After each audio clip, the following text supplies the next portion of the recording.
Jai Bajrangbali. Welcome to Steady Steps.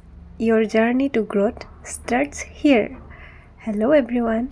Welcome to Steady Steps. This channel is all about learning, growth and staying motivated as we chase our dreams.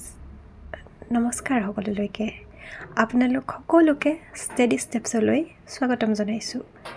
এই চেনেলটোত মই এডুকেশ্যনৰ লগত related আৰু কিছুমান ব্যক্তিগত অভিজ্ঞতা share কৰিম।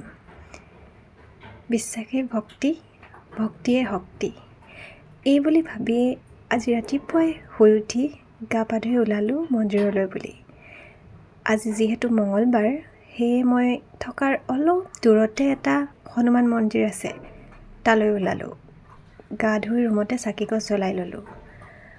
আৰু এইদৰে মই ৰাতি অকণমান মেথিগুটি তিয়াই থৈ দিছিলোঁ। তাৰ পানীখিনি ৰাতিপুৱা খালী পেটত খালে বহুত কাৰণত ভাল বুলি কয়। আৰু এয়া মই বাছলৈ বুলি ৰৈ আছোঁ। এনেও মন্দিৰ বা ভগৱানৰ ঠাইলৈ গ'লে মনত এক প্ৰশান্তি আহে। এয়া আহি পাই মই ধূপ চাকি লৈ ল'লোঁ। বৰ ধুনীয়া মন্দিৰটো। প্ৰথমে ধূপ চাকি জ্বলাই বজৰংবলীক দৰ্শন কৰি ল'লোঁ। ইমান যে ধুনীয়া নহয় মন্দিৰৰ পৰিৱেশটো। ইয়াত বহিবলৈ ধুনীয়াকৈ ঠাই দিয়া আছে। ইয়াতে বহি সকলোৱে হনুমান চালিচা পাঠ কৰিব পাৰে। ময়ো তাতে বহি 11 বাৰ হনুমান চালিচাখন পাঠ কৰিলোঁ। সঁচাকৈ মনটো শান্ত হৈ পৰে। আপোনালোক বহুতৰে দৰে মই প্ৰতিযোগিতামূলক পৰীক্ষাসমূহৰ বাবে প্ৰস্তুতি চলাই আছোঁ। আৰু আপোনালোক সকলোৱে জানে যে এই জাৰ্ণিটোত সদায় বিভিন্ন ধৰণৰ চেলেঞ্জৰ সন্মুখীন হ'ব লগা হয়। এই চেনেলটোৰ জৰিয়তে কেনেদৰে সেই প্ৰত্যাহ্বানসমূহ নেওচি আগবাঢ়ি যাব পাৰি আৰু মই কিদৰে পঢ়িছোঁ, মই কি ভুল কৰিছিলোঁ আৰু সেই ভুলবোৰৰ পৰা কিদৰে শিক্ষা ল'ব পাৰি, সেই বিষয়ে শ্বেয়াৰ কৰিম। আৰু তাৰ লগতে কিদৰে লক্ষ্যত উপনীত হ'ব পাৰি তাৰ বাবে চেষ্টা চলাই যাম।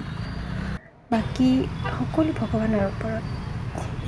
কেতিয়াবা পঢ়াৰ মাজতে এনেকৈ অকণমান নিজৰ বাবে সুকীয়াকৈ সময় উলিয়াই ল'ব লাগে। মাজে মাজে মোক বিশেষকৈ এনেকুৱা ৰিফ্ৰেছমেণ্টৰ প্ৰয়োজন। ই আপোনাৰ মনটো আৰু জয়ফুল কৰি তোলে। এটা কথা মই সদায় মনত ৰাখোঁ, প্ৰতিটো সৰু খোজ সফলতাৰ বাবে গুৰুত্বপূৰ্ণ। If you are ready to take steady steps toward your goals, don't forget to like, share and subscribe. Let's grow together.